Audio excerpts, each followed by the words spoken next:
नमस्कार। एस्ट्रोमेटा में आपका स्वागत है।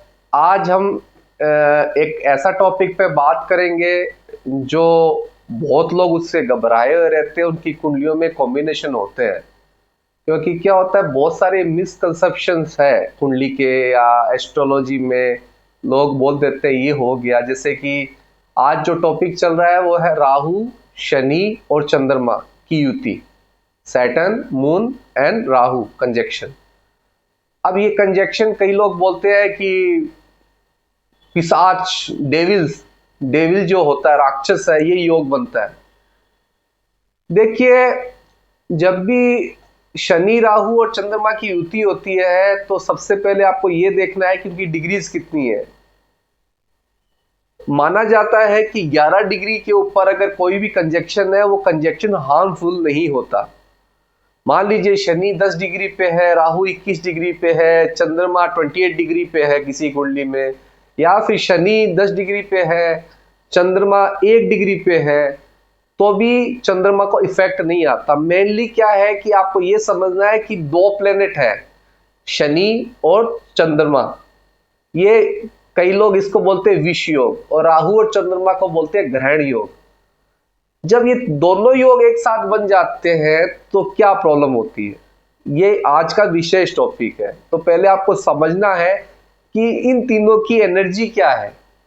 राहु और शनि दोनों एक जैसे प्लेनेट है। एक एकदम एक्सट्रीम लेवल पे प्रैक्टिकल है जो शनि है, एक एक्सट्रीम लेवल पे इल्यूजन है।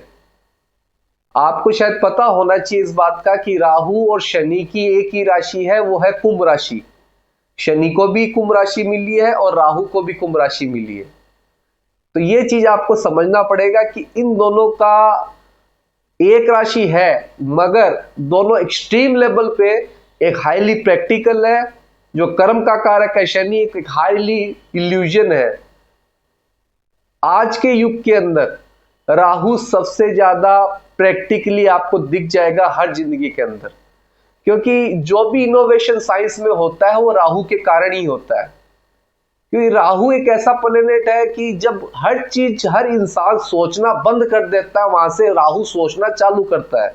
और राहु जिस भी प्लेनेट के साथ बैठता है उसकी एनर्जी को मल्टीप्लाई कर देता है। तो ये चीज आपको समझना पड़ेगा, जब जाके आपको समझ में आएगा ये युति खतरनाक है नहीं है, डिग्री जो वीक है या बहुत ज्यादा स्ट्रॉन्ग डिग्री, मतलब बहुत ज्यादा आस पास है। जैसे शनि 10 डिग्री पे हो गया, राहु 13 डिग्री पे हो गया, चंद्रमा 16 डिग्री पे हो गया, तो एक क्लोज कंजक्शन में आने से ये बहुत बड़ा प्रॉब्लम दे सकता है। अब ये प्रॉब्लम होता क्या है, मैंने दो कुंडलियां देखी थी जो स्पेशली सीरियल किलर्स की थी, जिन्होंने काफी मर्डर किए थे। जो अमेरिका की कुछ रिपोर्ट्स में मैंने पढ़ा था, उनकी कुंडलियां मिली तो उन पर रिसर्च किया था। उनका एकदम क्लोज कंजक्शन था, बहुत स्ट्रॉन्ग कंजक्शन था। शनि भी वही डिग्री पे, राहु भी वही डिग्री पे, और चंद्रमा 2 डिग्री उनसे ऊपर। तो ये कमजोर कंजक्शन, ये स्ट्रॉन्ग कंजक्शन है। तो ये साइकोपैथ बनाता है इंसान को, साइकोलॉजिकली बहुत ज्यादा हार्मफुल कर देता है। साइकोलॉजी मतलब वो एक्सट्रीम लेवल पर। देखो मैंने क्या बोला, राहु जिस भी प्लेनेट के साथ बैठता है उसको मल्टीप्लाई कर देता है। तो चंद्रमा के साथ बैठेगा और शनि के साथ बैठेगा, और शनि भी चंद्रमा के साथ है। तो पहली बात तो चंद्रमा बिहेव कैसा करेगा, चंद्रमा मन का कारक है। जिस प्लेनेट के साथ बैठता है तो उसका दिमाग वैसा ही हो जाता है। शनि आइसोलेशन है। सबसे पहले तो ये आदमी आइसोलेशन में जाते हैं, जिनकी एकदम स्ट्रॉन्ग कंजक्शन में आ जाते हैं। फिर राहु आने से वो साइकोपैथ बन जाते हैं, तो वो कुछ भी कर सकते हैं फिर तो।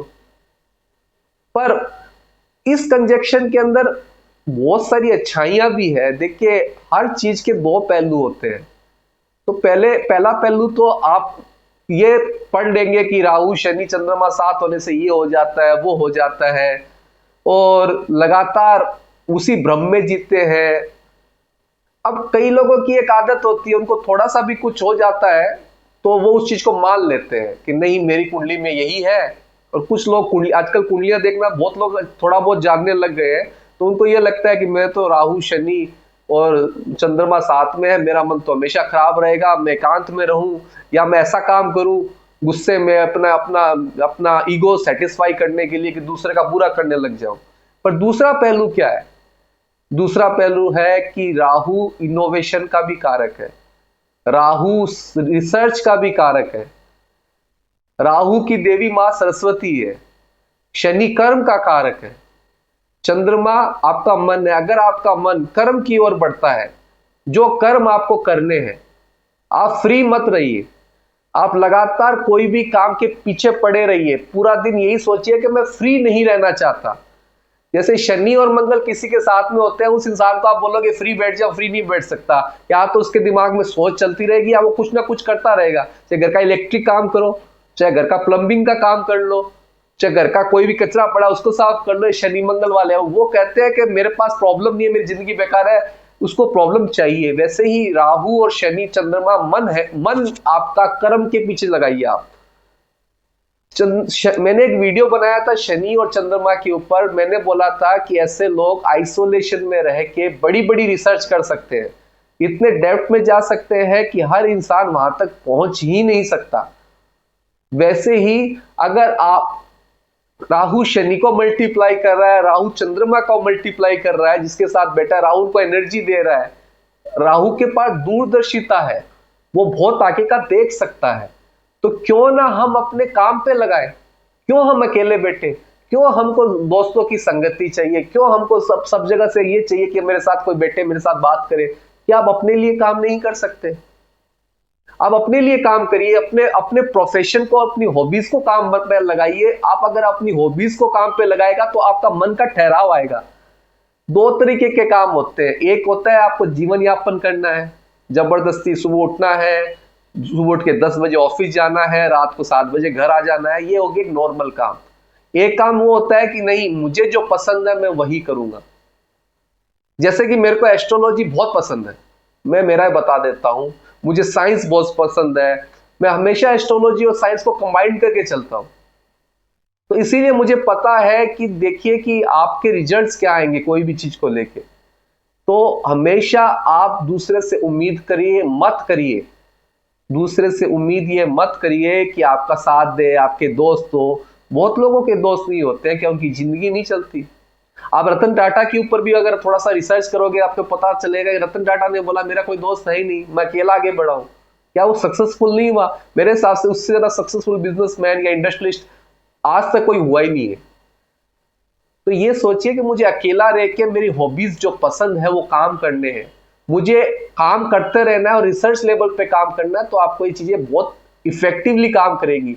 नहीं तो आपकी कुंडली में अगर स्ट्रॉन्ग कंजक्शन बन गया है तो आपकी लाइफ में, अगर आप घर पे अकेले बैठे हैं, लगातार मोबाइल्स में रील्स देखे जा रहे हैं, नेगेटिव गाने सुन रहे हैं, नेगेटिव लोगों के साथ बैठे हैं, तो आप एकदम नेगेटिव आ जाएंगे। एक रिसर्च में, एक जापान के अंदर एक रिसर्च हुआ था, उस रिसर्च में ये बताया गया था कि एक आदमी ने रिसर्च ये किया था कि वो भिखारियों के साथ में लगातार बैठा रहा। उसने भिखारियों के साथ 15 दिन गुजारे। 15 दिन बाद जब वो घर लौटा रिसर्च कंप्लीट करके, तो वो भिखारियों की तरह ही करने लग गया, सेम उन्हीं की तरह बिहेव करना, सेम उन्हीं की तरह बात करना।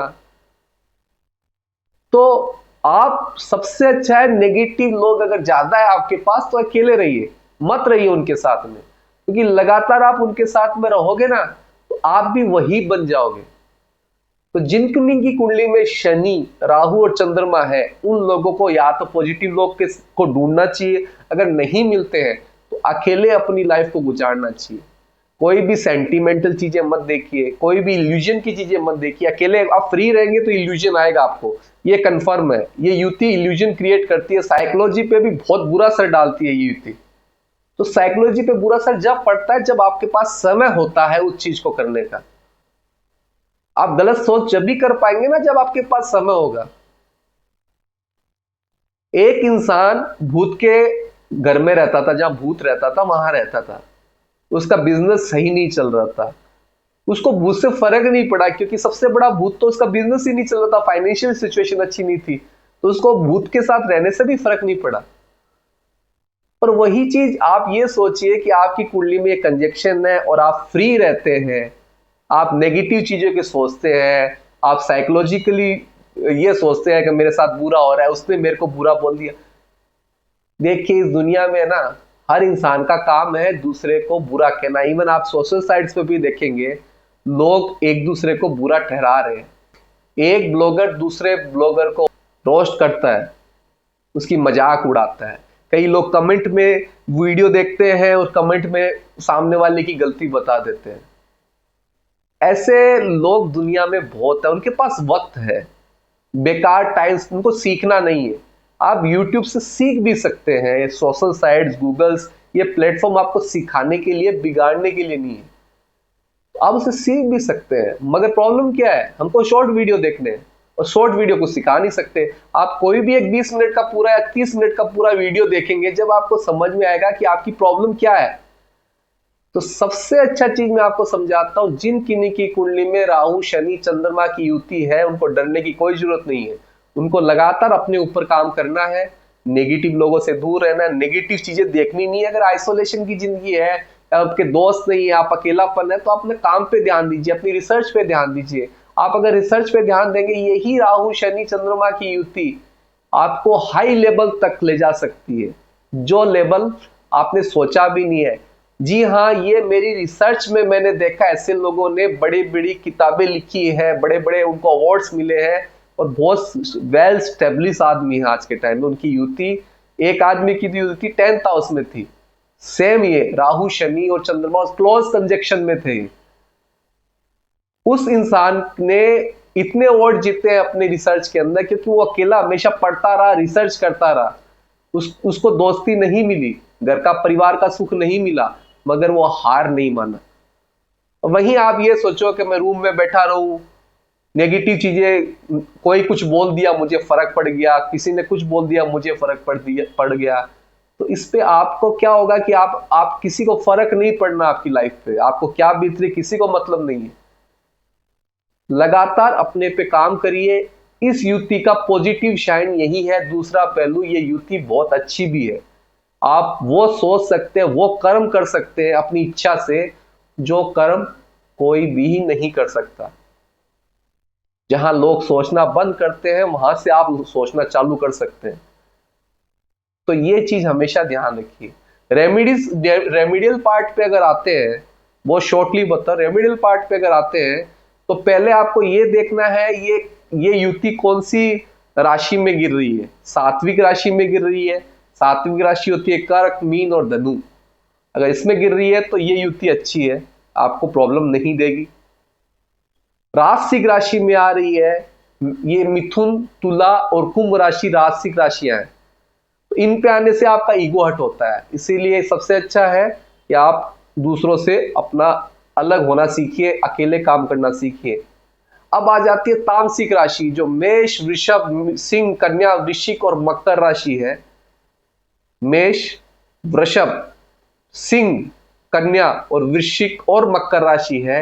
इन राशियों में, तामसिक राशियों में अगर युति बनती है तो हाईली मेरी तरफ से रिकमेंडेशन है, नेगेटिव लोगों से और नेगेटिव वीडियो से और नेगेटिव इंफॉर्मेशन से आप दूर रहिए, उनको देखना बंद कर दीजिए, नहीं तो आपको ये साइकोलॉजिकली बहुत तंग करेगी। और अकेले हो या कहीं पे भी अपने काम पर निरंतर काम करिए। अगर आप ये करते हो तो मैं गारंटी लेता हूं ये युति आपको उस ऊंचाइयों तक ले जाएगी जहां कोई सोच भी नहीं सकता। रेमेडियल पार्ट में एक चीज और बता देता हूं, लगातार शिव की पूजा करिए। हर मंडे को शिवलिंग के ऊपर भस्म लगाइए, दूध, पानी और शहद का अभिषेक करिए, इससे आपको बहुत ज्यादा फायदा मिलेगा। बाकी रेमेडी करने की कोई जरूरत नहीं, कोई स्टोन पहनने की कोई जरूरत नहीं। और कोई भी अगर आपको एस्ट्रोलॉजर भी ये बोलता है कि युति बहुत खराब है, तुम्हारा जिंदगी खराब है, तो उस एस्ट्रोलॉजर से भी दूर हो जाएगी, क्योंकि उसको अभी बहुत सीखना बाकी है। बिना रिसर्च के कभी भी किसी को ज्ञान देना नहीं चाहिए, चाहे वो एस्ट्रोलॉजी हो, चाहे वो घरेलू ज्ञान हो, चाहे वो कोई भी ज्ञान हो। चलिए, होप सो मेरा वीडियो आपको अच्छा लगा होगा। अच्छा लगा है तो लाइक, सब्सक्राइब एंड शेयर करिएगा। इस वीडियो के माध्यम से मेरे को लगता है आपके बहुत सारे डाउट क्लियर हुए हैं और आपके दिमाग में एक नई ऊर्जा का संचार होगा।